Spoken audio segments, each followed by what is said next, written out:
ਜਿਸ ਰੂਟ ਨੂੰ ਬਲੌਕ ਕਰਨਾ ਚਾਹੀਦਾ ਸੀ ਉਸ ਨੂੰ ਖੋਲ੍ਹ ਕੇ ਉੱਧਰ ਨੂੰ ਪੁਲਿਸ ਖੁਦ ਤੋਰ ਰਹੀ ਸੀ ਕਿ ਇਸ ਪਾਸੇ ਨੂੰ ਜਾਓ ਲਾਲ ਕਿਲੇ ਵੱਲ ਨੂੰ। ਇਹਦਾ ਮਤਲਬ ਹੈ ਕਿ ਪੁਲਿਸ ਖੁਦ ਇਸ ਗੱਲ ਨੂੰ ਇਨਕਰੇਜ ਕਰ ਰਹੀ ਸੀ।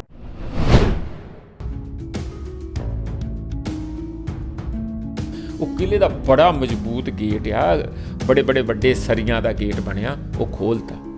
ਉਹ ਟਰੈਕਟਰਾਂ ਨਾਲ ਨਹੀਂ ਖੁੱਲ੍ਹਾ। ਜਦੋਂ ਲੋਕ ਆਏ ਉਹਨਾਂ ਨੂੰ ਕਿਹਾ, ਵੈਲਕਮ ਕੀਤਾ। ਇੱਕ ਇਹ ਹੀ ਆ ਕਿ ਬੈਂਡ ਬਾਜਾ ਨਹੀਂ ਅੱਗੇ ਵਜਾਇਆ ਵੀ ਆ ਜਾਓ ਅੰਦਰ ਬਣ ਜਾਓ।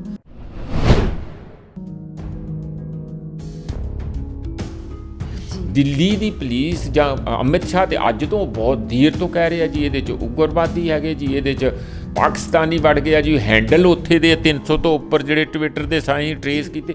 ਜਦ ਸਾਰਾ ਕੁਝ ਪਤਾ ਸੀ, ਤੁਸੀਂ ਉਹਨਾਂ ਦੇ ਇਹ ਵੀ ਖਾਲਿਸਤਾਨੀਆਂ ਦਾ ਵੀ ਲੇਬਲ ਲਾਉਣ ਦੀ ਕੋਸ਼ਿਸ਼ ਕਰਦੇ ਸੀ, ਪੰਨੂ ਦਾ ਲੇਬਲ ਲਾਉਣ ਦੀ ਕੋਸ਼ਿਸ਼ ਕਰਦੇ ਸੀ, ਗੁਰਪਤਵੰਤ ਪੰਨੂ ਦਾ, ਸਿੱਖਸ ਫਾਰ ਜਸਟਿਸ ਵਾਲੇ। ਜਦੋਂ ਇਹ ਸਾਰਾ ਕੁਝ ਤੁਸੀਂ, ਤੁਹਾਡਾ ਇੰਤਜ਼ਾਮ ਕੀ ਸੀ? ਕੁਝ ਵੀ ਨਹੀਂ।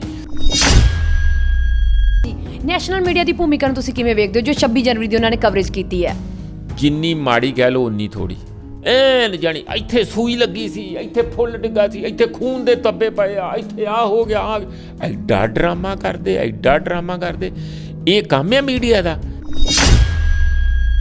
ਉਹ ਬੰਦੇ ਤਾਈਏ ਹੀ ਕਦੀ ਵੀ ਸਾਡੀ ਜਿਹੜੇ ਸਾਂਝੀ ਸਟੇਜਾਂ ਆ ਉਹਨਾਂ 'ਤੇ ਉਹਨਾਂ ਨੂੰ ਆਉਣ ਨਹੀਂ ਦਿੱਤਾ ਗਿਆ, ਕਿਉਂਕਿ ਉੱਥੇ ਆ ਕੇ ਵੀ ਉਹ ਲਗਾਤਾਰ ਇਹੋ ਜਿਹਾ ਪਹਿਲਾਂ ਵੀ ਕੰਟਰੋਵਰਸੀਜ਼ ਖੜੀ ਕਰਦੇ ਸੀ।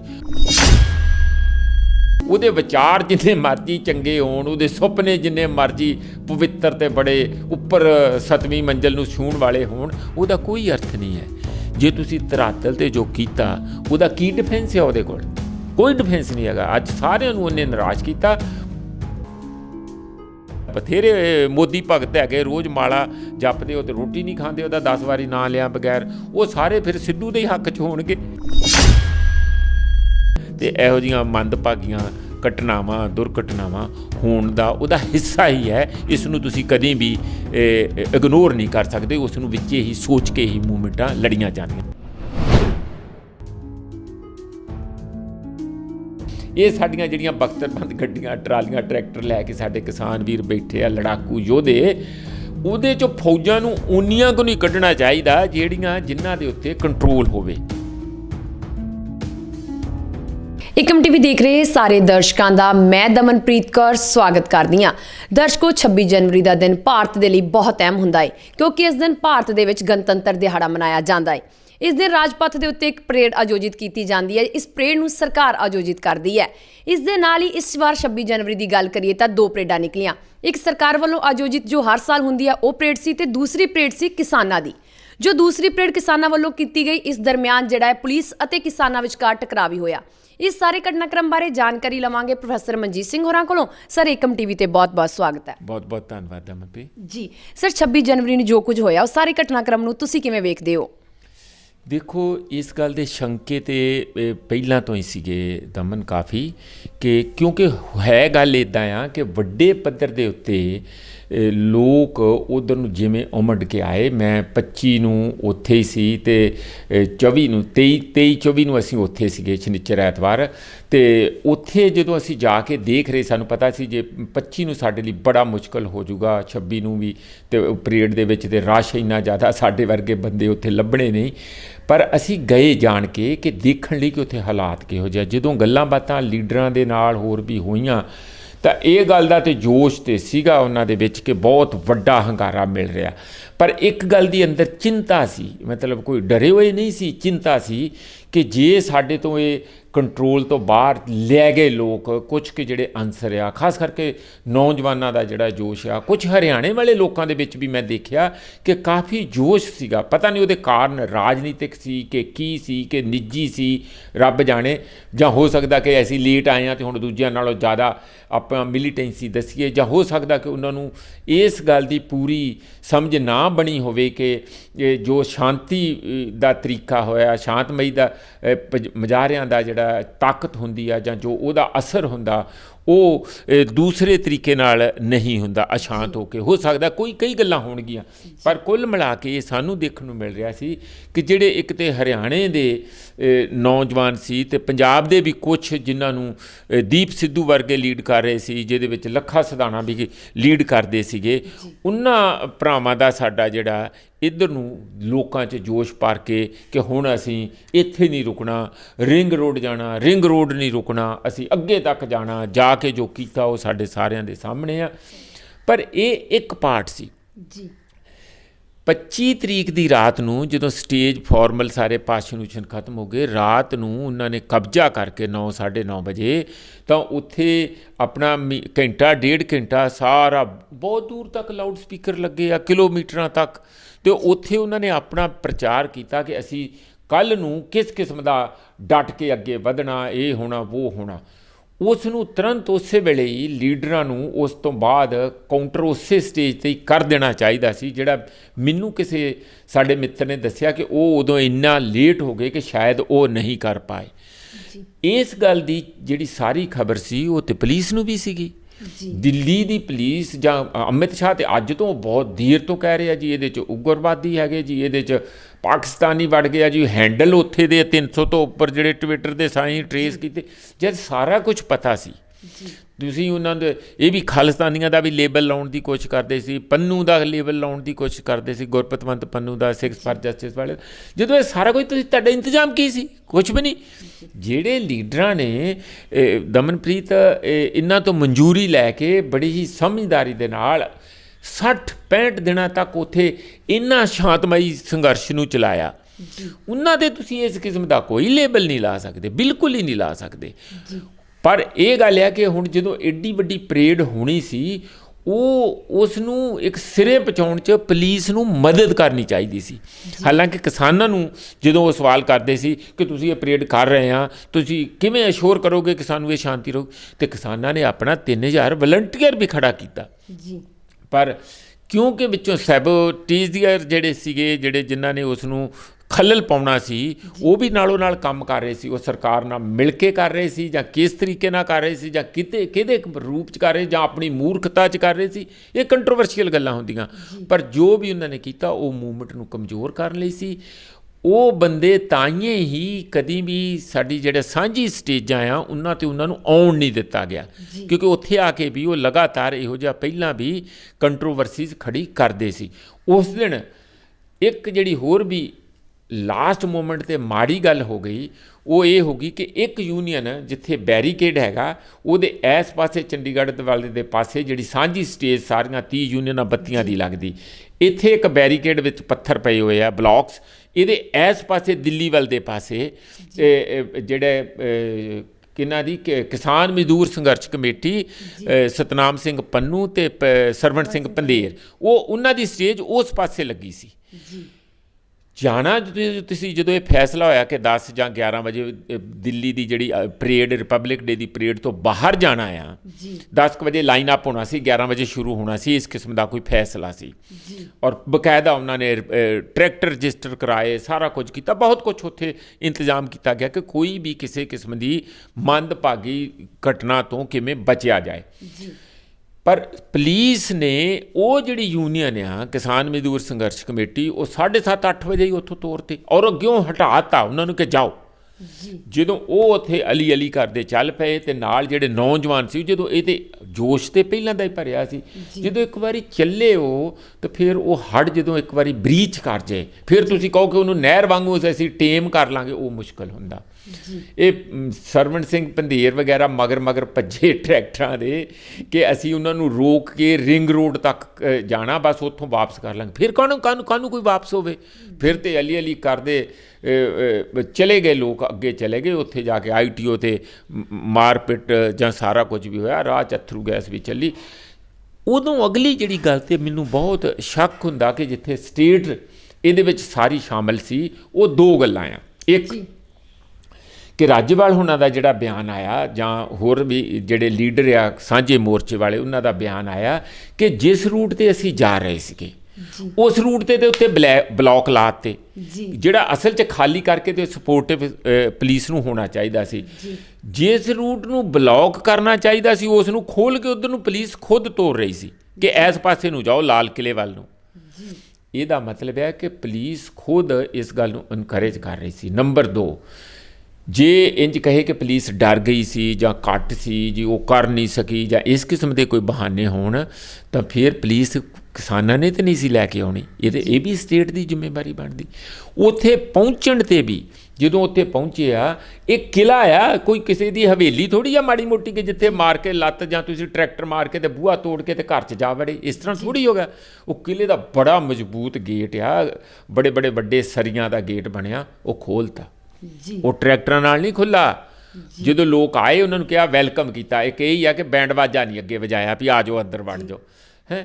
ਫਿਰ ਜਦੋਂ ਸਾਰੇ ਲੋਕ ਅੰਦਰ ਚਲੇ ਗਏ, ਇਹ ਵੀ ਰਾਜੇਵਾਲ ਸਾਹਿਬ ਨੇ ਕੱਲ੍ਹ ਆਪਣੇ ਭਾਸ਼ਣ 'ਚ ਦੱਸਿਆ ਕਿ 1000 ਬੰਦਾ ਪਹਿਲਾਂ ਹੀ ਅੰਦਰ ਖੜਾ ਸੀ। ਉਹ ਕਿੱਧਰ ਦੀ ਚਲਾ ਗਿਆ ਬਈ? ਉਹ ਕਿਹਨੇ ਅੰਦਰ ਭੇਜਿਆ? ਜੀ ਸਰਕਾਰ ਦੀ ਜਿਹੜੀ ਹੈ ਲਾਲ ਕਿਲੇ 'ਤੇ ਕਾਫੀ ਜ਼ਿਆਦਾ ਹਾਈ ਸਿਕਿਉਰਿਟੀ ਹੁੰਦੀ ਹੈ, ਉੱਥੇ ਜਿਹੜਾ ਕੋਈ ਪੰਛੀ ਤੱਕ ਵੀ ਫੜਕ ਨਹੀਂ ਸਕਦਾ ਹੈਗਾ। ਤਾਂ ਫਿਰ ਲਾਲ ਕਿਲੇ ਦੇ ਅੰਦਰ ਨੌਜਵਾਨਾਂ ਦਾ ਹਜੂਮ ਕਿਵੇਂ ਚਲਾ ਗਿਆ? ਇਸ ਬਾਰੇ ਤੁਸੀਂ ਕੀ ਕਹਿਣਾ ਚਾਹੋਗੇ? ਮੈਂ ਇਹੀ ਕਹਿ ਰਿਹਾ ਨਾ ਕਿ ਅੰਦਰ ਭੇਜਿਆ ਗਿਆ। ਗੇਟ ਤੋਂ ਜਾ ਹੀ ਨਹੀਂ ਸਕਦਾ, ਕੋਈ ਗੇਟ ਟੁੱਟਾ ਨਹੀਂ ਹੈ। ਕੱਲ੍ਹ ਇਹਨਾਂ ਦਾ ਗੋਦੀ ਮੀਡੀਆ ਹੀ ਦਿਖਾ ਰਿਹਾ ਸੀ ਵੀ ਆਹ ਦੇਖੋ ਜੀ ਗੇਟ ਆ ਜੀ, ਇੱਥੇ ਟਿਕਟਾਂ ਸੀ, ਇਹ ਤੋੜਤਾ ਜੀ, ਆਹ ਜਿਹੜੀ ਮਸ਼ੀਨ ਤੋੜਤੀ ਜੀ, ਆਹ ਤੁਹਾਨੂੰ ਮਸ਼ੀਨ ਟੁੱਟਣ ਦੀ ਲੱਗੀ ਆ। ਮਸ਼ੀਨਾਂ ਬੜਾ ਦੇਸ਼ ਆ, ਫਿਰ ਲੱਗ ਜਾਣਗੀਆਂ। ਨੁਕਸਾਨ ਹੋਇਆ ਜਿਹਨੂੰ ਕਹਿੰਦੇ ਆ ਸਾਰਾ, ਉਹ ਬਹੁਤ ਮਾੜੀ ਗੱਲ ਹੈ, ਉਹ ਸਾਰਿਆਂ ਨੂੰ ਦੁੱਖ ਆ। ਵਾਇਲੈਂਸ ਦੇ ਅਸੀਂ ਤਾਂ ਬਿਲਕੁਲ ਹੱਕ 'ਚ ਨਹੀਂ, ਅਸੀਂ ਤਾਂ ਡੇ 1 ਤੋਂ ਕਹਿ ਰਹੇ ਹਾਂ ਕਿ ਬਿਲਕੁਲ ਵਾਇਲੈਂਸ ਨਹੀਂ ਹੋਣੀ ਚਾਹੀਦੀ। ਪਰ ਅਗਲਾ ਸੀਨ ਤੁਸੀਂ ਦੇਖੋ, ਤੁਸੀਂ ਵੀ ਸਕਰੀਨ 'ਤੇ ਦੇਖਿਆ ਹੋਣਾ, ਜਿਹੜੀ ਕਿ ਸੋਚਣ ਵਾਲੀ ਗੱਲ ਆ। ਥੋੜ੍ਹੀ ਜਿਹੀ ਪੁਲਿਸ ਹੈ ਅੰਦਰ, ਬਿਲਕੁਲ ਹੀ ਕਹਿੰਦੇ ਚੌਂਕੀ ਛੱਡ ਕੇ ਬਹੁਤੀ ਪੁਲਿਸ ਭੱਜ ਗਈ। ਥੋੜ੍ਹੀ ਜਿਹੀ ਜਿਹੜੀ ਪੁਲਿਸ ਅੰਦਰ ਹੈਗੀ ਹੈ, ਜਦੋਂ ਉਹ ਪੋਲ 'ਤੇ ਲਗਾਤਾਰ ਘੰਟਿਆਂ ਬਾਅਦ ਕੋਸ਼ਿਸ਼ ਕਰਦੇ ਰਹੇ ਆ ਕਿ ਅਸੀਂ ਉੱਤੇ ਚੜ੍ਹ ਕੇ ਝੰਡਾ ਲਾਉਣਾ, ਉਹ ਫਿਰ ਬੰਦੇ ਚੜ੍ਹਦੇ ਆ, ਇੱਕ ਨਹੀਂ ਚੜ੍ਹਦਾ, ਉਹ ਡਿੱਗ ਪੈਂਦਾ। ਥੋੜ੍ਹਾ ਜਿਹਾ ਤੁਹਾਨੂੰ ਦੁੱਖ ਵੀ ਹੁੰਦਾ ਸੀ, ਟੈਂਸ ਵੀ ਸੀ ਵੀ ਇਹ ਹੋ ਸਕਦਾ ਪੁਲਿਸ ਪਿੱਛੋਂ ਜਾਣ ਬੁੱਝ ਕੇ ਇਸ ਗੱਲ ਦੀ ਤਿਆਰੀ। ਮੇਰੀ ਆਬਜ਼ਰਵੇਸ਼ਨ, ਮੈਨੂੰ ਫੀਲ ਹੋ ਰਿਹਾ ਸੀ, ਮੈਂ ਬਿਲਕੁਲ ਟਿਕੀ ਲਾ ਕੇ ਦੇਖ ਰਿਹਾ ਸੀ ਕਿ ਜਦੋਂ ਉਹਨਾਂ ਨੇ ਝੰਡਾ ਲਾਤਾ ਉਹ ਗੋਲੀ ਮਾਰ ਕੇ ਥੱਲੇ ਸੁੱਟ ਦੇਣਗੇ। ਕਿਉਂ ਪੁਲਿਸ ਬੈਠੀ ਆ, ਉਹਨਾਂ ਨੇ ਪਿੱਛੋਂ ਆਰਡਰ ਹੀ ਲੈਣਾ ਨਾ ਕਿ ਅਸੀਂ ਇਹ ਚੀਜ਼ ਨੂੰ, ਜਿਹੜੇ ਖਾਸ ਕਰਕੇ ਐਡਾ ਜਿਨ੍ਹਾਂ ਨੂੰ ਦੇਸ਼ ਭਗਤੀ ਦਾ ਜੋਮ ਚੜਿਆ ਹੁੰਦਾ, ਉਹ ਤੇ ਝੰਡੇ ਦੀ ਖਾਤਰ ਲੱਖਾਂ ਲੋਕ ਸ਼ਹੀਦ ਹੋ ਜਾਂਦੇ ਆ, ਕਿ ਉਹ ਪੋਲ 'ਤੇ ਚੜਾਇਆ ਕਿ ਇਹ ਉਹਨਾਂ ਨੂੰ ਇਹ ਵੀ ਨਹੀਂ ਪਤਾ ਕਿ ਇਹ ਖਾਲਿਸਤਾਨ ਦਾ ਝੰਡਾ। ਉਹਨਾਂ ਨੂੰ ਤੇ ਖੰਡਾ ਵਿੱਚ ਨਜ਼ਰ ਆਉਂਦਾ ਕਿ ਖਾਲਸਾਈ ਝੰਡਾ ਇਹ ਧਾਰਮਿਕ ਚਿੰਨ੍ਹ ਆ ਜਾਂ ਇਹ ਖਾਲਿਸਤਾਨ ਦਾ ਝੰਡਾ, ਜਿਹੜੇ ਕਿ ਕਦੀ ਉਸ ਕਿਸਮ ਦੀਆਂ ਗੱਲਾਂ ਸਰਕਾਰ ਕਰਦੀ ਹੈ। ਉਹਨਾਂ ਨੂੰ ਇੰਨਾ ਵੀ ਫਰਕ ਨਹੀਂ ਪਤਾ ਦਮਨ, ਆਮ ਬੰਦੇ ਨੂੰ ਨਹੀਂ ਪਤਾ ਹੁੰਦਾ, ਪੁਲਿਸ ਨੂੰ ਵੀ ਜ਼ਰੂਰੀ ਨਹੀਂ ਇਹ ਪਤਾ ਹੋਵੇ। ਅਤੇ ਇਹੋ ਜਿਹੀ ਗੱਲ ਹੋ ਸਕਦੀ ਸੀ। ਮੈਨੂੰ ਬਿਲਕੁਲ ਐਨ ਚਿੰਤਾ ਸੀ ਕਿ ਜਦੋਂ ਵੀ ਝੰਡਾ ਲੱਗ ਗਿਆ ਉਹ ਗੋਲੀ ਮਾਰ ਕੇ ਥੱਲੇ ਸੁੱਟ ਦੇਣਗੇ। ਇਹੋ ਜਿਹੀ ਗੱਲ ਕੋਈ ਨਹੀਂ ਹੋਈ। ਉਦੋਂ ਬਾਅਦ ਵੀ ਉਹ ਆਰਾਮ ਨਾਲ ਖੜ੍ਹੇ ਰਹੇ ਆ ਕੁਛ ਦੇਰ।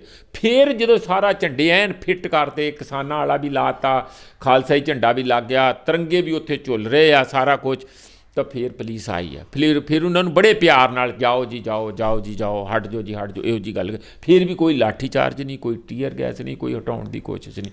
ਇਹ ਕੁੱਲ ਮਿਲਾ ਕੇ ਜਿਹੜੀਆਂ ਘਟਨਾਕ੍ਰਮ ਜੇ ਉਹਨੂੰ ਜੋੜ ਕੇ ਦੇਖੋ, ਅਤੇ ਜੋ ਅੱਜ ਬਹੁਤੇ ਲੀਡਰਾਂ ਨੇ ਵੀ ਕਿਹਾ, ਕੈਪਟਨ ਸਾਹਿਬ ਨੇ ਵੀ ਕਿਹਾ, ਬੈਂਸ ਬ੍ਰਦਰਜ਼ ਨੇ ਵੀ ਕਿਹਾ, ਢੀਂਡਸੇ ਹੋਣਾ ਨੇ ਵੀ ਆਪਣੇ ਢੰਗ ਦਾ ਬਿਆਨ ਦਿੱਤਾ, ਇਹ ਸਾਰੀਆਂ ਹੀ ਪਾਰਟੀਆਂ ਜਾਂ ਹੋਰ ਵੀ ਬੰਦੇ, ਈਵਨ ਚੜੂਨੀ ਜਿਹੜੇ ਆ, ਗੁਰਨਾਮ ਸਿੰਘ ਚੜੂਨੀ, ਉਹਨਾਂ ਦਾ ਵੀ ਬਿਆਨ ਇਹ ਆ ਕਿ ਸਰਕਾਰ ਦਾ ਉੱਤੇ ਦੋਸ਼ ਲਾ ਰਹੇ ਆ ਸਾਰੇ। ਕਾਫੀ ਸੱਚਾਈ ਹੈ ਕਿ ਇਸ ਦੇ ਵਿੱਚ ਇਸ ਮੂਵਮੈਂਟ ਨੂੰ ਕਮਜ਼ੋਰ ਕਰਨ ਲਈ ਸਰਕਾਰ ਨੇ ਆਪਣੇ ਤੌਰ 'ਤੇ ਇਹ ਸਾਰਾ ਕੁਝ ਹੋਣ ਦਿੱਤਾ।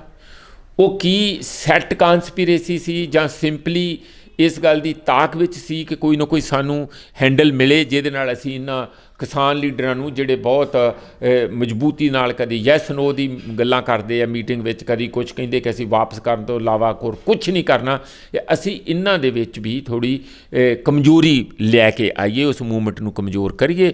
ਔਰ ਉਹਦਾ ਸਿੱਧਾ ਅਸਰ ਨਜ਼ਰ 'ਤੇ ਆਉਂਦਾ ਹੀ ਆ। ਕੱਲ੍ਹ ਇੱਕ ਕੋਈ BKU ਭਾਨੂੰ, ਕੋਈ ਬਹੁਤੀ ਮੈਨੂੰ ਨਹੀਂ ਲੱਗਦਾ ਕੋਈ ਇੰਪੋਰਟੈਂਟ ਯੂਨੀਅਨ, ਉਹ ਪਹਿਲਾਂ ਵੀ ਕੋਰਟਾਂ ਦੇ ਵਿੱਚ ਫਿਰਦੇ, ਇੱਕ ਦੋ ਵਾਰੀ ਬਿਆਨ ਆਇਆ ਉਹਨਾਂ ਦਾ, ਅਸੀਂ ਜੀ ਹੁਣ ਨਹੀਂ ਜਾਵਾਂਗੇ। ਚਲੇ ਜਾਓ ਘਰ, ਜੇ ਨਹੀਂ ਰਹਿਣਾ ਇੱਥੇ ਤੇ ਜਾਓ, ਕੋਈ ਤੁਹਾਡੇ ਨਾਲ नहीं जाने वाला, ਜਿਹੜੇ 10 ਲੀਡਰ ਹੋ ਕੇ ਚਲੇ ਜਾਓਗੇ, ਜਨਤਾ ਨਹੀਂ ਜਾਣ ਵਾਲੀ ਹੈ।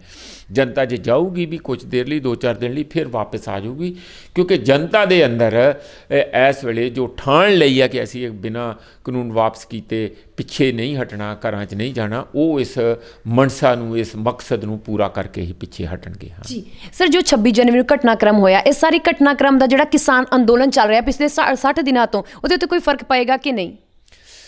ਦੇਖੋ, ਇਸ ਤਰ੍ਹਾਂ ਹੁੰਦਾ ਆ ਕਿ ਕੋਈ ਵੀ ਜਦੋਂ ਏਡੀ ਵੱਡੀ ਪੱਧਰ ਦੇ ਮੂਵਮੈਂਟ ਚੱਲਦੀ ਹੈ, ਉਹ ਇਕੱਲੀ ਅਕਲ ਦੇ ਨਾਲ, ਸਮਝਦਾਰੀ ਦੇ ਨਾਲ, ਆਈਡੀਆਲੋਜੀਜ਼ ਦੇ ਵਿਚਾਰਧਾਰਾਵਾਂ ਦੇ ਵਹੀਕਲ 'ਤੇ ਹੀ ਨਹੀਂ ਚੱਲਦੀ। ਉਹਦੇ 'ਚ ਬਹੁਤ ਸਾਰੀਆਂ ਭਾਵਨਾਵਾਂ ਹੁੰਦੀਆਂ, ਕਿਉਂਕਿ ਉਹ ਜਿਹੜੀ ਐਨਰਜੀ ਆ, ਜਿਹੜੀ ਅੱਗ ਆ ਮੂਵਮੈਂਟ ਦੇ ਵਿੱਚ, ਜਿਹੜੀ ਉਹਨਾਂ ਨੂੰ ਤਾਕਤ ਬਖਸ਼ਦੀ ਹੈ ਜਾਂ ਜਿਹੜਾ ਪੈਟਰੋਲ ਦਾ ਕੰਮ ਕਰਦੀ ਆ, ਉਹ ਉਹਨਾਂ ਦੀਆਂ ਭਾਵਨਾਵਾਂ ਹੁੰਦੀਆਂ, ਭਾਵਨਾਤਮਕ ਸਾਂਝ ਹੁੰਦੀ ਆ, ਇੱਕ ਉਮੀਦ ਹੁੰਦੀ ਆ, ਇੱਕ ਕਲੈਕਟਿਵ ਜੋਸ਼ ਹੁੰਦਾ। ਜਦੋਂ ਕੋਈ ਇਹੋ ਜਿਹੀ ਮੰਦਭਾਗੀ ਗੱਲਾਂ ਹੋ ਜਾਂਦੀਆਂ, ਜਿੱਥੋਂ ਤੁਸੀਂ ਕੰਟਰੋਵਰਸੀ ਦਾ ਹਿੱਸਾ ਬਣ ਜਾਂਦੇ ਆ, ਖਾਸ ਕਰ ਇੰਨਾ ਕੁਝ ਰੋਕਣ ਤੇ ਇੰਤਜ਼ਾਮ ਤੋਂ ਬਾਅਦ ਵੀ ਕਿਸਾਨਾਂ ਦੇ ਕੋਈ ਇਹੋ ਜਿਹੇ ਬੰਦੇ ਗੱਲ ਕਰਦੇ ਆ, ਤੇ ਆਮ ਬੰਦੇ ਦੇ ਉੱਤੇ ਇਸ ਗੱਲ ਦਾ ਥੋੜ੍ਹਾ ਨਿਰਾਸ਼ਾਜਨਕ ਆਲਮ ਛਾਉਂਦਾ ਆ। ਮੈਨੂੰ ਜਿਹੜੇ ਫੋਨ ਆ ਰਹੇ ਆ, ਮੈਨੂੰ ਆਪ ਖੁਦ ਅੰਦਾਜ਼ਾ ਨਹੀਂ ਸੀ ਕਿ ਇਸ ਕਿਸਮ ਦੀ ਨਿਰਾਸ਼ਾ ਲੋਕਾਂ ਨੂੰ ਹੋਈ ਹੋਊਗੀ। ਉਹ ਕਹਿ ਰਹੇ ਆ ਕਿ ਸਾਨੂੰ ਇਹਨਾਂ ਲੋਕਾਂ ਨੇ ਨਿਰਾਸ਼ ਕੀਤਾ, ਤੇ 1-2-3 ਦਿਨ ਇਹ ਲੱਗਣਗੇ ਦੁਬਾਰਾ ਟੈਂਪੂ ਬਣਨ ਦੇ ਵਿੱਚ, ਦੁਬਾਰਾ ਉਸੇ ਕਿਸਮ ਦਾ। ਪਰ ਇਸ ਵੇਲੇ ਜੇ ਇਹਦੇ 'ਚ ਕੋਈ ਦੋ ਰਾਏ ਨਹੀਂ ਹੈ ਕਿ ਦੇਸ਼ਾਂ 'ਚ ਵੀ, ਦੇਸ਼ 'ਚ ਵੀ, ਵਿਦੇਸ਼ਾਂ 'ਚ ਵੀ ਇਸ ਗੱਲ ਨੂੰ ਸਾਰਿਆਂ ਨੇ ਬਹੁਤ ਬੁਰਾ ਮਨਾਇਆ ਕਿ ਇੰਨੀ ਪੀਕ 'ਤੇ, ਜਿਵੇਂ ਕਿਤੇ ਟੌਪ 'ਤੇ ਜਿਹੜੀ ਗੁੱਡੀ ਚੜ੍ਹੀ ਹੋਵੇ, ਉਸ ਨੂੰ ਅਚਾਨਕ ਤੁਸੀਂ ਡੋਰ ਕੱਟਣ ਦੀ ਕੋਸ਼ਿਸ਼ ਕਰੋ, ਉਸ ਕਿਸਮ ਦੀ ਗੱਲ ਹੋਈ ਹੈ। ਇਹ ਬੰਦਿਆਂ ਨੂੰ, ਜਿਨ੍ਹਾਂ ਨੇ ਵੀ ਇਹ ਕੀਤਾ, ਲੋਕ ਮਾਫ ਨਹੀਂ ਕਰਨਗੇ। ਲੀਡਰਾਂ ਨੇ ਵੀ ਇਹ ਸੋਸ਼ਲ ਬਾਈਕਾਟ ਕਰਨ ਦੀਆਂ ਵੀ ਗੱਲਾਂ ਕੀਤੀਆਂ ਆ, ਔਰ ਉਹਨਾਂ ਨੂੰ ਕਿਹਾ ਜਿਹੜੇ ਬੰਦਿਆਂ ਨੇ ਜੋ ਉੱਥੇ ਡਿਸਿਪਲਿਨ ਤੋਂ ਬਾਹਰ ਜਾ ਕੇ ਜਿਹੜੇ ਭਾਗੀਦਾਰ ਇਸ ਗੱਲ ਦੇ ਹੈਗੇ ਆ, ਉਹਨਾਂ ਸਾਰਿਆਂ ਦੀ ਕੱਲ੍ਹ ਬੜੀ ਭਰਤਸਨਾ ਹੋਈ ਹੈ। ਪਰ ਮੇਰਾ ਖਿਆਲ ਹੈ ਕਿ ਕਿਤੇ ਨਾ ਕਿਤੇ ਅੱਗੇ ਤੋਂ ਕੋਈ ਵੀ ਜੋ ਐਕਸ਼ਨ ਪਲਾਨ ਹੋਵੇ ਜੀ, ਉਹਦੇ 'ਚ ਉੱਡਾ ਹੀ ਐਕਸ਼ਨ ਹੋਵੇ ਜਿਹੜਾ ਅਸੀਂ ਸਾਂਭ ਸਕੀਏ ਜੀ। ਜੇ ਆਪਾਂ 10,000, 20,000 ਜਾਂ 15,000, 20,000 ਬਹੁਤ ਟਰੈਕਟਰ ਹੁੰਦਾ, 1 ਕਿਲੋਮੀਟਰ ਦੇ ਵਿੱਚ 150 ਤੋਂ ਵੱਧ ਟਰੈਕਟਰ ਨਹੀਂ ਚੱਲ ਸਕਦਾ, 125 ਹੀ ਚੱਲ ਸਕਦਾ। ਜੇ 125 ਜਾਂ 150 ਟਰੈਕਟਰ ਵੀ ਵੱਧ ਤੋਂ ਵੱਧ 1 ਕਿਲੋਮੀਟਰ 'ਚ ਤੁਸੀਂ ਚਲਾਉਣੇ ਆ, ਤਾਂ ਤੁਸੀਂ ਇਮੈਜਨ ਕਰੋ ਕਿ 1,500 ਟਰੈਕਟਰ 10 ਕਿਲੋਮੀਟਰ ਦੇ ਵਿੱਚ, ਤੇ 15,000 ਜਿਹੜਾ ਟਰੈਕਟਰ ਆ ਉਹ 100 ਕਿਲੋਮੀਟਰ 'ਚ ਚੱਲਦਾ। ਤੇ ਜਦੋਂ 100 ਕਿਲੋਮੀਟਰ ਲੰਬੀ ਲਾਈਨ ਹੋਊਗੀ 15,000 ਟਰੈਕਟਰ ਦੀ, ਹੈ, ਤੇ ਤੁਸੀਂ ਉਹਨਾਂ ਨੂੰ ਕਿਵੇਂ, ਔਖਾ ਆ ਨਾ ਰੋਕਣਾ। ਆਪਾਂ ਨੂੰ ਲੀਡਰਾਂ ਨੂੰ, ਜਿੱਥੇ ਸਾਡੀ ਕੰਟੋਨਮੈਂਟ ਉਹ ਬਣੀ ਹੈ, ਟਿੱਕਰੀ, ਸਿੰਘੂ, ਗਾਜ਼ੀਪੁਰ, ਸ਼ਾਹਜਹਾਨਪੁਰ, ਪਲਵਲ, ਇਹ ਸਾਰੀ ਜਗ੍ਹਾ ਜਿਹੜੇ ਕੰਟੋਨਮੈਂਟ ਹੈਗੇ ਆ, ਜਿਸ ਕੰਟੋਨਮੈਂਟ ਸਮਝਦੇ ਜਿੱਥੇ ਆਰਮੀ ਨੂੰ ਬਿਠਾਇਆ ਜਾਂਦਾ, ਇਹ ਸਾਡੀਆਂ ਜਿਹੜੀਆਂ ਬਖਤਰਬੰਦ ਗੱਡੀਆਂ, ਟਰਾਲੀਆਂ, ਟਰੈਕਟਰ ਲੈ ਕੇ ਸਾਡੇ ਕਿਸਾਨ ਵੀਰ ਬੈਠੇ ਆ, ਲੜਾਕੂ ਯੋਧੇ, ਉਹਦੇ 'ਚੋਂ ਫੌਜਾਂ ਨੂੰ ਉਨੀਆਂ ਕੁ ਨਹੀਂ ਕੱਢਣਾ ਚਾਹੀਦਾ ਜਿਨ੍ਹਾਂ ਦੇ ਉੱਤੇ ਕੰਟਰੋਲ ਹੋਵੇ, ਜਿਨ੍ਹਾਂ ਨੂੰ ਤੁਸੀਂ ਰੈਗੂਲੇਟ ਕਰ ਸਕੋ। ਉਸ ਢੰਗ ਨਾਲ ਕੱਢਣਾ ਚਾਹੀਦਾ ਕਿ ਜਿੱਥੇ ਉਹ ਬਹੁਤੀ ਖਰਮਸਤੀ ਕਰ ਨਾ ਸਕਣ।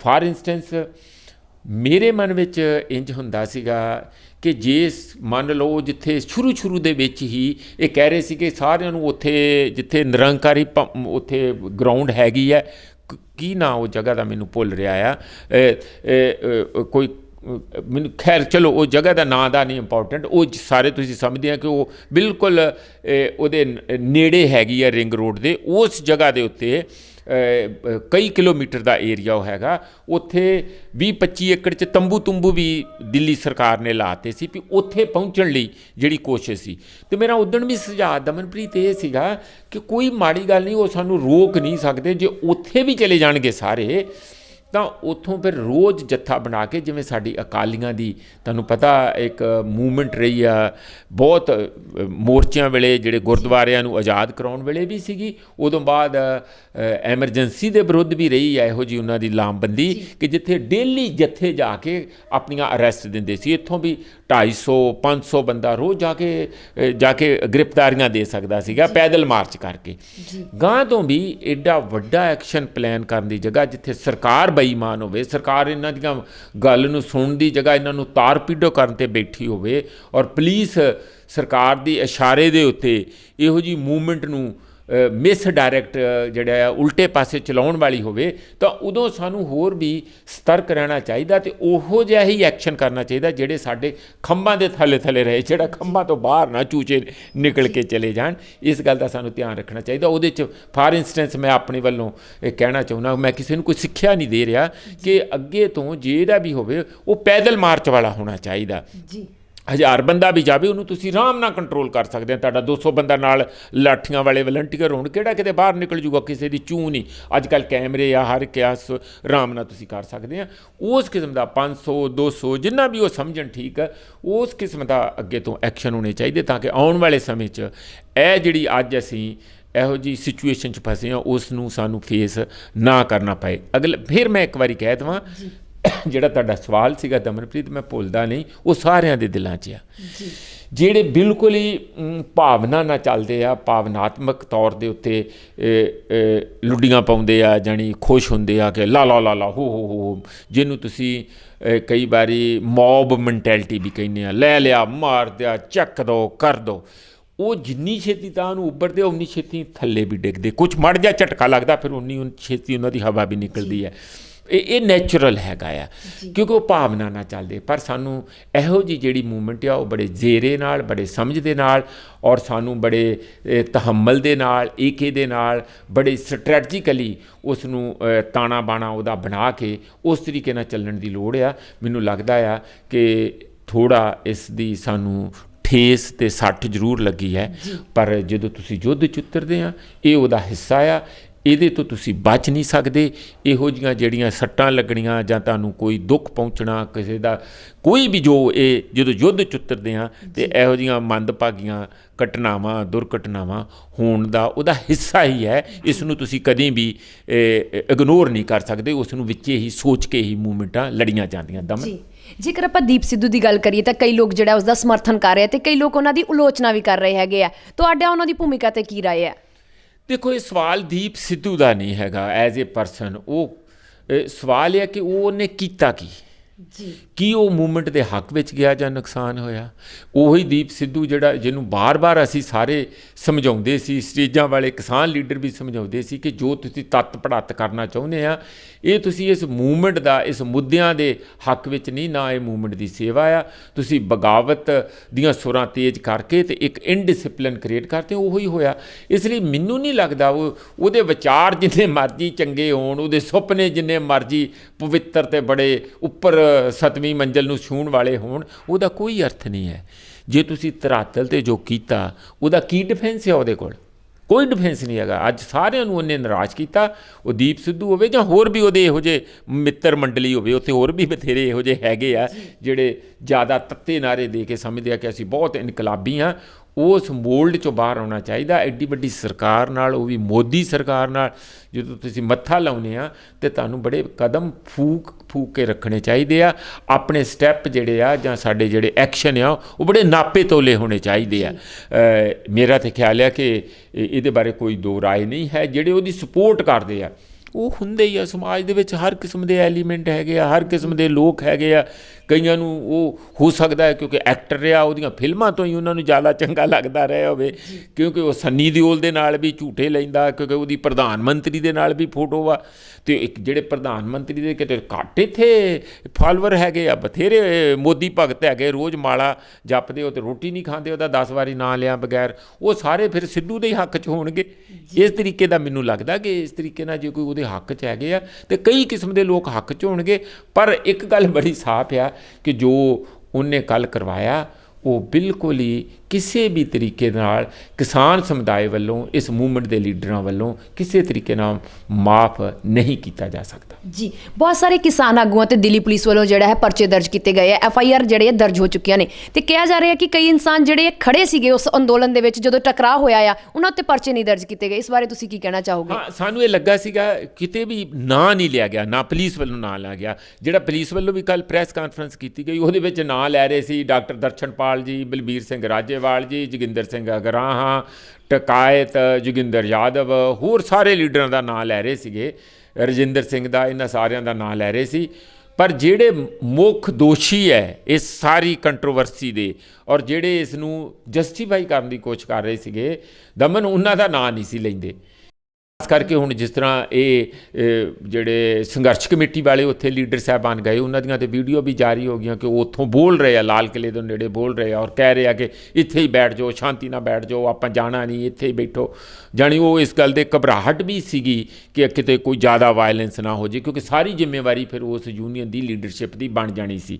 ਅਤੇ ਇਹ ਕੁਦਰਤੀ ਆ ਕਿ ਸਭ ਤੋਂ ਪਹਿਲਾਂ ਜਿਹੜੇ ਕੇਸ ਆ ਜਾਂ ਉਹਨਾਂ ਦੀ ਗ੍ਰਿਫਤਾਰੀ, ਉਹਨਾਂ ਦੇ ਉੱਤੇ ਜੋ ਵੀ ਕਰਨਾ, ਉਹ ਉਹਨਾਂ ਦੇ ਬੰਦਿਆਂ 'ਤੇ ਹੋਣੀ ਚਾਹੀਦੀ ਸੀ ਜਿਹੜੇ ਲਗਾਤਾਰ ਇੰਨੀਆਂ ਕੋਸ਼ਿਸ਼ਾਂ ਕਰ ਰਹੇ ਸੀ ਔਰ ਜਿਹੜੇ ਇਸ ਗੱਲ ਦੇ ਜ਼ਿੰਮੇਵਾਰ ਸੀਗੇ। ਪਰ ਇਹ ਅਫਸੋਸ ਹੈ ਕਿ ਉਹਨਾਂ ਦੇ ਨਾਂ ਨਹੀਂ ਆਏ, ਪਰ ਅੱਜ ਦੀਆਂ ਅਖਬਾਰਾਂ 'ਚੋਂ ਲੱਗਦਾ ਕਿ ਸ਼ਾਇਦ ਉਹਨਾਂ 'ਤੇ ਵੀ ਕੇਸ ਜਿਹੜੇ ਦਾਇਰ ਹੋਏ ਆ। ਜੀ, ਜੇਕਰ ਆਪਾਂ ਗੱਲ ਕਰੀਏ ਪ੍ਰੋਫੈਸਰ ਮਨਜੀਤ ਸਿੰਘ ਜੀ, ਬਹੁਤ ਵਾਰੀ ਅਜਿਹਾ ਹੋਇਆ ਕਿ ਇਸ ਅੰਦੋਲਨ ਨੂੰ ਬਹੁਤ ਸਾਰੀਆਂ ਚੁਣੌਤੀਆਂ ਦਾ ਸਾਹਮਣਾ ਕਰਨਾ ਪਿਆ। ਇਸ ਵਕਤ ਵੀ ਜਿਹੜਾ ਇਹ ਅੰਦੋਲਨ ਇੱਕ ਚੁਣੌਤੀ ਦਾ ਹੀ ਸਾਹਮਣਾ ਕਰ ਰਿਹਾ ਕਿ ਭਵਿੱਖ ਦੇ ਵਿੱਚ ਕੀ ਹੋਵੇਗਾ, ਇਸ ਬਾਰੇ ਤੁਸੀਂ ਕੀ ਕਹਿਣਾ ਚਾਹੋਗੇ? ਦੇਖੋ, ਅੰਦੋਲਨ ਕਦੀ ਅਜਾਈ ਨਹੀਂ ਜਾਂਦੇ। ਜੋ ਇਸ ਨੇ ਕਿਸਾਨ ਯੂਨੀਵਰਸਿਟੀ ਨੇ, ਜਿਹੜੀ ਬੇਗਮਪੁਰਾ ਸ਼ਹਿਰ 'ਚ ਵੱਸੀ ਕਿਸਾਨ ਯੂਨੀਵਰਸਿਟੀ ਹੈ, ਉਸ ਦੀ ਵੀ ਅਸਰ ਸਾਡੇ ਸਾਰਿਆਂ 'ਤੇ ਪਾਇਆ। ਲੋਕਾਂ ਦੀਆਂ ਉਮੀਦਾਂ ਬਹੁਤ ਜ਼ਿਆਦਾ ਆ, ਲੋਕੀ ਭਾਵਨਾ ਦੇ ਤੌਰ 'ਤੇ ਬਹੁਤ ਜੁੜੇ ਹੋਏ ਆ, ਇਸ ਸਾਰੀ ਮੂਵਮੈਂਟ ਨਾਲ ਜੁੜੇ ਆ, ਕਿਉਂਕਿ ਇਹ ਅਨੋਖੀ ਮੂਵਮੈਂਟ ਆ। ਇਹ ਕਰਤਾਰਪੁਰ ਦਾ ਗੁਰੂ ਨਾਨਕ ਦੇਵ ਜੀ ਦਾ ਸੁਪਨਾ ਧਰਤੀ 'ਤੇ ਉਤਾਰਿਆ ਹੋਇਆ। ਇਸ ਕਰਕੇ ਇਹ ਗੁਰੂ ਰਵਿਦਾਸ ਜੀ ਦਾ ਸੁਪਨਾ ਬੇਗਮਪੁਰੇ ਵਾਲਾ ਧਰਤੀ 'ਤੇ ਉਤਾਰਿਆ ਹੋਇਆ। ਇਹ ਕਿਸੇ ਵੇਲੇ ਈਵਨ ਮੈਂ ਤਾਂ ਇੱਥੇ ਤੱਕ ਵੀ ਕਹੂੰਗਾ ਕਿ ਮਾਰਕਸ ਜਿਹੜਾ ਯੂਟੋਪੀਆ ਆਪਣਾ ਕਾਰਲ ਮਾਰਕਸ, ਜਿਹਨੂੰ ਕਾਮਰੇਡਾਂ ਦਾ ਗੁਰੂ ਕਹਿ ਲਓ, ਮੰਨਦੇ ਆ, ਉਹਨਾਂ ਦਾ ਮੇਨ ਥਿੰਕਰ ਫਿਲਾਸਫਰ ਆ। ਗੁਰੂ ਦੇ ਕਹੋਗੇ ਤਾਂ ਉਹ ਗੁੱਸਾ ਕਰਦੇ ਆ। ਜਿਹੜਾ ਉਹਨਾਂ ਦਾ ਮਤਲਬ ਥਿੰਕਰ ਫਿਲਾਸਫਰ ਹੈਗਾ ਆ, ਜੇ ਉਹਦੀ ਗੱਲ ਲੈ ਲਓ ਤਾਂ ਉਸਨੇ ਕਿ ਕਮਿਊਨਿਜ਼ਮ ਕਿਹਾ ਸੀ ਕਿ ਜਿੱਥੇ ਹਰ ਚੀਜ਼ ਜਿੰਨੀ ਚਾਹੀਦੀ ਆ ਉਹ ਮਿਲੂਗੀ ਔਰ ਜਿੰਨਾ ਕੋਈ ਕੰਮ ਕਰ ਸਕਦਾ, ਸੇਵਾ ਕਰ ਸਕਦਾ, ਉਨਾ ਹੀ ਉਹ ਕਰੂਗਾ। ਉਹ ਉੱਥੇ ਦੇਖਣ ਨੂੰ ਮਿਲਦਾ ਸੀ।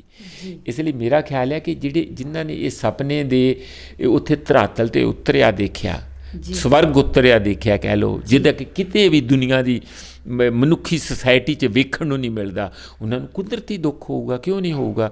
ਪਰ ਮੇਰਾ ਖਿਆਲ ਨਿਰਾਸ਼ਾ ਨਹੀਂ ਹੋਣੀ ਚਾਹੀਦੀ। ਇਹਦੇ ਜੋ ਇਸ ਨੇ ਲੋਕਾਂ ਨੂੰ ਅੱਜ ਤੱਕ ਵੀ ਦੇ ਦਿੱਤਾ ਬਿਨਾਂ ਮੰਗਾਂ ਤੋਂ ਵੀ, ਉਸ ਦੀ ਵੀ ਹੈ, ਉਹਦੇ ਬਹੁਤ ਦੂਰ ਤੱਕ ਅਸਰ ਸਾਡੇ ਨੌਜਵਾਨਾਂ 'ਤੇ, ਸਾਡੇ ਸਾਰਿਆਂ 'ਤੇ ਰਹਿਣਗੇ। ਇਹ ਜਿਹੜੀ ਸਿੱਖਿਆ ਸਾਨੂੰ ਮਿਲੀ ਹੈ, ਉਹ ਵੀ ਇੱਕ ਸਾਡੇ 'ਤੇ ਬੜਾ ਉਹਦਾ ਗਹਿਰਾ ਅਸਰ ਆ। ਤੁਹਾਡਾ ਜਿਹੜਾ ਅਸਲੀ ਸਵਾਲ ਆ ਕਿ ਕੀ ਫਿਰ ਇਹ ਮੂਵਮੈਂਟ ਉਸੇ ਟੈਂਪੋ 'ਚ ਦੁਬਾਰਾ ਜਾਊਗੀ, ਕੀ ਉਹ ਮੰਗਾਂ ਫਿਰ ਆਪਾਂ ਮਨਾ ਕੇ ਹੀ ਘਰ ਮੁੜਾਂਗੇ? ਇਹ ਹੁੰਦੀ ਹੈ ਸੱਤਾ ਦੀ ਨੈਗੋਸੀਏਸ਼ਨ। ਜੇ ਅਸੀਂ ਦੁਬਾਰਾ ਉਨੇ ਹੀ ਗੁੱਡੀ ਚੜ੍ਹਾ ਲੈਂਦੇ ਆਪਣੀ ਮੂਵਮੈਂਟ ਦੀ, ਜ਼ਿਆਦਾ ਤਕੜੇ ਹੋ ਕੇ ਹੱਲਾ ਬੋਲਦੇ ਹਾਂ। ਹੱਲਾ ਦਾ ਮਤਲਬ ਇਹ ਨਹੀਂ ਕਿ ਕੋਈ ਗਾਂ ਰਿੰਗ ਰੋਡ ਵੱਲ ਜਾਂ ਲਾਲ ਕਿਲੇ ਵੱਲ ਜਾਂਦੇ ਆ ਜਾਂ ਹੁਣ ਪਾਰਲੀਮੈਂਟ ਵੱਲ ਚੱਲ ਪਈ। ਉਹ ਤਾਂ ਉਹਨਾਂ ਨੇ ਪਹਿਲਾਂ ਹੀ ਨਾ ਕਰਤੀ ਹੈ ਕੱਲ੍ਹ ਕਿ ਹੁਣ ਅਸੀਂ ਪਾਰਲੀਮੈਂਟ ਵੱਲ ਨਹੀਂ ਜਾਵਾਂਗੇ। ਉਹ ਰੀਵਿਊ ਕਰਨਗੇ ਅਤੇ ਆਪਣੇ ਢੰਗ ਨਾਲ ਜਾਣਗੇ। ਜੇ ਜਾਣਾ ਚਾਹੀਦਾ ਬਿਲਕੁਲ ਇੰਝ ਹੀ ਕਰਨਾ ਚਾਹੀਦਾ। ਪਰ ਇਹ ਜਿਹੜਾ ਹੁੰਦਾ, ਇਹ ਵੇਖਣ ਵਾਲੀ ਗੱਲ ਹੈ ਕਿ ਜਿਹਦੇ ਨਾਲ ਤੁਸੀਂ ਟਕਰਾਓ ਦੇ ਵਿੱਚ ਆ, ਉਹ ਇਹਦੇ ਨਾਲ ਕਿੰਨਾ ਕਿ ਇਸ ਗੱਲ ਦਾ ਫਾਇਦਾ ਲੈ ਲੈਂਦਾ, ਔਰ ਜਿਹੜੇ ਅਸੀਂ ਉਹਦਾ ਮੁਕਾਬਲਾ ਕਰਨ ਵਾਲੇ ਹੈਗੇ ਆ, ਅਸੀਂ ਆਪਣੀ ਸ਼ਕਤੀ ਨੂੰ ਦੁਬਾਰਾ ਉਸ ਜੋਸ਼ ਨੂੰ ਕਿਵੇਂ ਹੁਲਾਰਾ ਦਿੰਦੇ ਆ, ਇਹ ਉਹਦੇ ਨੈੱਟ ਕਿਹੜਾ ਕਿੱਧਰ ਨੂੰ ਭਾਰੀ ਹੁੰਦਾ, ਉਹਦੇ 'ਚੋਂ ਇਹ ਰਿਜ਼ਲਟ ਨਿਕਲੂਗਾ। ਹਾਲ ਦੀ ਘੜੀ ਉਹ ਅੜੇ ਹੋਏ ਆ, ਪਰ ਇਹ ਅਜਾਈਂ ਬਿਲਕੁਲ ਨਹੀਂ ਜਾਊਗੀ। ਉਹ ਮੰਗਾਂ ਵੀ ਕਾਫੀ ਹੱਦ ਤੱਕ, ਜੇ 100% ਨਹੀਂ ਤਾਂ ਮੈਨੂੰ ਲੱਗਦਾ 80 ਤੋਂ 90% ਤੱਕ ਉਹ ਮੰਗਾਂ ਮਨਾ ਕੇ ਹੀ ਫੌਜਾਂ ਵਾਪਸ ਆਉਣਗੀਆਂ। ਮਤਲਬ ਮੇਰਾ ਕਹਿਣ ਦਾ ਹੈ ਕਿ ਮੰਨ ਲਓ ਇਹਨਾਂ ਦੀਆਂ 4 ਮੁੱਖ ਮੰਗਾਂ ਆ। 4 ਦਾ ਮਤਲਬ 3 ਤੇ ਕਾਨੂੰਨੀ ਉਹ ਇੱਕ ਮੰਗ ਆ ਅਤੇ ਇੱਕ ਜਿਹੜਾ MSP ਚਾਹੁੰਦੇ ਆ। ਹੋ ਸਕਦਾ ਜਿਸ ਰੂਪ 'ਚ ਜਿੰਨਾ ਇਹ ਚਾਹੁੰਦੇ ਆ ਉਹ ਸ਼ਾਇਦ ਪਹਿਲੇ ਮੋਮੈਂਟਮ ਰਹਿਣ ਦੇ ਬਾਵਜੂਦ ਵੀ ਨਾ ਕਰਵਾ ਪਾਉਂਦੇ। ਕੋਈ ਜ਼ਰੂਰੀ ਥੋੜ੍ਹੀ ਕਿ ਸਰਕਾਰ ਉਸ ਤਰ੍ਹਾਂ ਮੰਨ ਜੂਗੀ। ਉਹਨਾਂ ਕੋਈ ਹੋਰ ਤਰੀਕੇ ਵੀ ਅਜੇ ਬਣਾਉਣੇ ਸੀ। ਇਹ ਉਹਨਾਂ ਦਾ ਪਹਿਲਾ ਇੱਕ ਥੋੜ੍ਹਾ ਜਿਹਾ ਸਰਕਾਰ ਨੂੰ ਕਾਮਯਾਬੀ ਇਹਨਾਂ ਨੂੰ ਕਾਰਨਰ ਕਰਨ ਦੀ ਮਿਲੀ ਪਹਿਲੀ ਵਾਰੀ ਇੰਨੇ ਲੰਬੇ 5 ਮਹੀਨਿਆਂ ਦੇ ਬਾਅਦ। ਇਹ ਜਦੋਂ ਫੌਜਾਂ ਦੁਬਾਰਾ ਆਪਣੇ ਆਪ ਨੂੰ ਇਸ ਗੱਲ 'ਚੋਂ ਬਾਹਰ ਆ ਕੇ ਰੀਆਰਗੇਨਾਈਜ਼ ਕਰਨਗੀਆਂ, ਦੁਬਾਰਾ ਉਸ ਨੂੰ ਸਾਰਿਆਂ ਨੂੰ ਸਮਝਾ ਬੁਝਾ ਕੇ ਫਿਰ ਅੱਗੇ ਵਧਣਗੇ ਸਾਰੇ ਲੋਕ, ਤਾਂ ਮੈਨੂੰ ਲੱਗਦਾ ਕਿ ਸਰਕਾਰ ਕੋਲ ਕੋਈ ਚਾਰਾ ਨਹੀਂ। ਹੁਣ 29 ਤਰੀਕ ਨੂੰ ਜਨਵਰੀ ਨੂੰ ਪਾਰਲੀਮੈਂਟ ਸ਼ੁਰੂ ਹੋਣ ਵਾਲੀ ਆ। ਉਹਦੇ 'ਚ ਆਗੇ ਦੇਖੋ ਕਿਆ ਹੋਤਾ। ਕਾਫੀ ਹੰਗਾਮੇ ਹੋਣ ਵਾਲੇ ਆ, ਕਿਉਂਕਿ ਜੋ ਕਾਂਗਰਸ ਦਾ, ਰਾਹੁਲ ਗਾਂਧੀ ਦਾ, ਹੋਰ ਕੈਪਟਨ ਸਾਹਿਬ ਦਾ, ਸਾਰਿਆਂ ਦੇ ਬਿਆਨ ਆ ਰਹੇ ਆ, ਲੈਫਟ ਪਾਰਟੀਆਂ ਦੇ ਬਿਆਨ ਆ ਰਹੇ ਆ। ਅੰਦਰ ਕਾਫੀ ਹੰਗਾਮੇਜਨਕ ਇਹ ਸੈਸ਼ਨ ਹੋਊਗਾ। ਉਹਦਾ ਵੀ ਇੱਕ ਦਬਾਅ ਮੋਦੀ ਦੇ ਉੱਤੇ ਪਊਗਾ। ਜੀ ਨੈਸ਼ਨਲ ਮੀਡੀਆ ਦੀ ਭੂਮਿਕਾ ਨੂੰ ਤੁਸੀਂ ਕਿਵੇਂ ਵੇਖਦੇ ਹੋ ਜੋ 26 ਜਨਵਰੀ ਦੀ ਉਹਨਾਂ ਨੇ ਕਵਰੇਜ ਕੀਤੀ ਹੈ? ਜਿੰਨੀ ਮਾੜੀ ਕਹਿ ਲਓ ਉਨੀ ਥੋੜ੍ਹੀ। ਨੈਸ਼ਨਲ ਮੀਡੀਆ ਮੈਂ ਸਾਰਾ ਹੀ ਨਹੀਂ ਕਹਿੰਦਾ, ਪਰ ਜਿਹੜਾ ਮੇਨ ਸਟ੍ਰੀਮ ਮੀਡੀਆ ਮੈਂ ਕੱਲ੍ਹ ਦੇਖ ਰਿਹਾ ਸੀ, ਉਹਨਾਂ ਨੂੰ ਤਾਂ ਐਂ ਲੱਗਦਾ ਜਿਵੇਂ ਮੋਦੀ ਨਾਲੋਂ ਵੀ ਜ਼ਿਆਦਾ ਚਿੰਤਾ ਹੋਵੇ ਜੀ ਮਤਲਬ ਭੰਡਣ ਦੀ। ਐਨ ਜਾਣੀ ਇੱਥੇ ਸੂਈ ਲੱਗੀ ਸੀ, ਇੱਥੇ ਫੁੱਲ ਡਿੱਗਾ ਸੀ, ਇੱਥੇ ਖੂਨ ਦੇ ਧੱਬੇ ਪਏ ਆ, ਇੱਥੇ ਆ ਹੋ ਗਿਆ, ਐਡਾ ਡਰਾਮਾ ਕਰਦੇ, ਐਡਾ ਡਰਾਮਾ ਕਰਦੇ। ਇਹ ਕੰਮ ਹੈ ਮੀਡੀਆ ਦਾ? ਸ਼ਰਮ ਆਉਣੀ ਚਾਹੀਦੀ ਹੈ ਇਹਨਾਂ ਨੂੰ। ਮੇਰੇ ਕੋਲ ਬਹੁਤਾ ਨਾ ਕਵਾਓ, ਉਹਨਾਂ ਨੂੰ ਆਪ ਹੀ ਸੋਚਣਾ ਚਾਹੀਦਾ। ਜੀ ਸਰ, ਤੁਹਾਡਾ ਬਹੁਤ ਬਹੁਤ ਧੰਨਵਾਦ ਜੀ। ਬਹੁਤ ਬਹੁਤ ਸ਼ੁਕਰੀਆ ਦਮਨਪ੍ਰੀਤ ਜੀ ਦਰਸ਼ਕੋ, ਵਾਕਈ ਅੱਜ ਦੇ ਇਸ ਪ੍ਰੋਗਰਾਮ ਦੇ ਵਿੱਚ ਪ੍ਰੋਫੈਸਰ ਮਨਜੀਤ ਸਿੰਘ ਹੋਰਾਂ ਨੇ 26 ਜਨਵਰੀ ਜੋ ਘਟਨਾਕ੍ਰਮ ਹੋਇਆ ਉਸ ਬਾਰੇ ਵਿਸਤਾਰਪੂਰਵਕ ਜਾਣਕਾਰੀ ਦਿੱਤੀ ਹੈ। ਉਮੀਦ ਕਰਦੇ ਹਾਂ ਕਿ ਅੱਜ ਦੇ ਇਸ ਪ੍ਰੋਗਰਾਮ ਤੋਂ ਤੁਹਾਨੂੰ ਬਹੁਤ ਸਾਰੀ ਜਾਣਕਾਰੀ ਮਿਲੀ ਹੋਵੇਗੀ। ਹੁਣ ਮੈਨੂੰ ਦਮਨਪ੍ਰੀਤ ਨੂੰ ਦਿਓ ਆਗਿਆ। ਧੰਨਵਾਦ।